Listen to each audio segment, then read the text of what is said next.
My name's Angus MacLeod, and today we're going to talk about emotional intelligence. Interesting subject, and one in which perhaps the most important aspect is very rarely discussed. It's very rarely brought out, and I'd like to do that for you today. The model you'll know, and we'll show you on the screen now what we're talking about.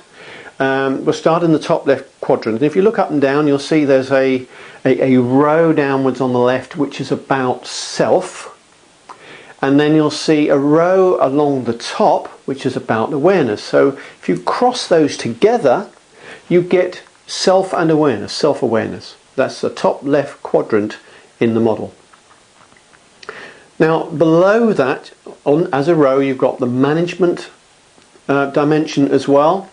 So that's the bottom left hand side. So how that works is if you've got some self-awareness about something, somebody says, oh, your handshake is very sort of sticky and weak or whatever.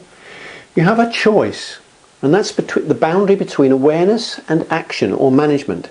Now when you take that choice, you can experiment and test whether changing your handshake, changing some other aspect that you've learned, see how that works in the world, whether it can be incorporated holistically into the way that you live and work, and if it works you move on and have learned.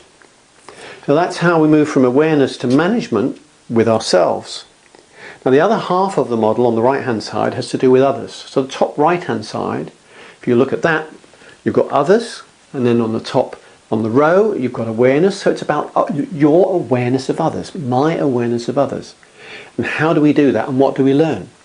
Now this is a life journey normally. It's about us conducting our lives, and over the course of our lives, getting some feedback, having some learning, having some tough times, things that run-ins with other people, arguments, conflicts and so forth, and we begin to learn a little bit about other people. Firstly, we notice that they're a lot different from one another, and that's a great learning, but we also need to learn a lot more. Now this learning can take a whole lifetime, it invariably does and carries on, but can we accelerate it? And the fact is we can.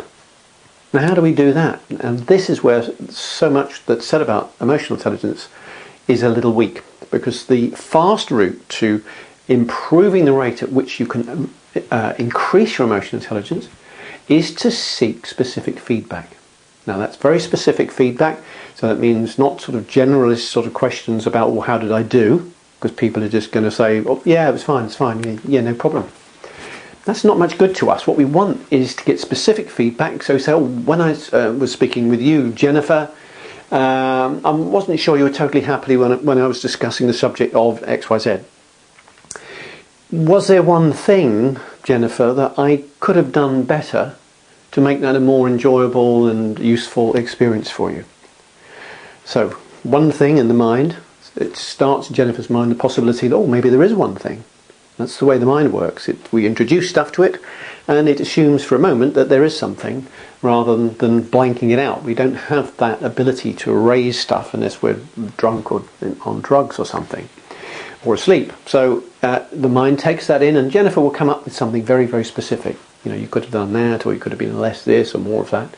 And again, as with the dimension of self, with awareness and management, now we can use that feedback to going from left to right in the top quadrant, and to test that, in this case with Jennifer, and then maybe to learn something about our awareness around others, seeking feedback, testing things on other people as well, and therefore growing faster as individuals in terms of our emotional intelligence.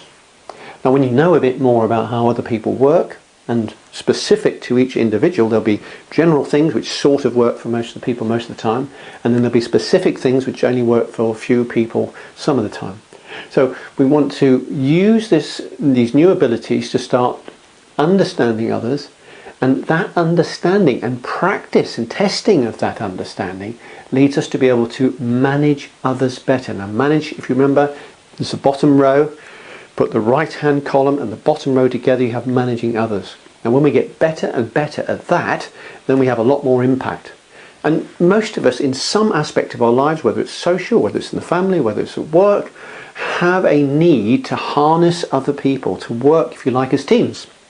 And this is where the model does say very clearly, this is about impact, this is about the management of others. And the whole model really about the management of ourselves, the choices we take, the way we test, the way we move on, the way we test our feedback from others and apply it and reapply it, when we carry on doing that, then we can impact on other people in a great way. That's how to move on with emotional intelligence and to grow it without having to live a great long time in order to do it. You can accelerate it and you can do it right now.